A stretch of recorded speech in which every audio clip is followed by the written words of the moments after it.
Shumica nga ju keni pasur shumë pyetje dhe dilema se si do të zhvillohen ndeshjet e play-offit.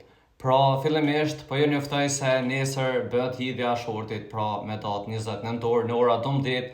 Më pastaj e kemi gjysmëfinalet, të cilat do të zhvillohen me 26 mars dhe me 31 mars do të kemi finalet të këtyre grupeve. Ndërsa kjo është skema e cila na tregon se si kualifikohen skuadrat tutje.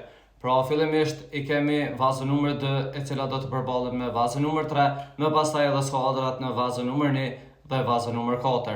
Pra, fituesi themi se është Kosova ose Shqipëria kundër Polonisë, do të përballet mes Italisë ose Suedisë. Pra, me fituesin, pra këtu ndeshjen në finale dhe fituesi i finales do të kualifikohet në kampionatin botror. Mirëpo, gjithashtu duhet pasur parasysh se nuk e dihet se cili do të jetë fati i skuadrave, të cilat do të shpërndahen në 4 vaza të ndryshme. Sidoqoftë urojmë dhe shpresojmë që Shqipëria dhe Kosova ndërpërtore të kualifikohen në kampionatin botror, diçka historike.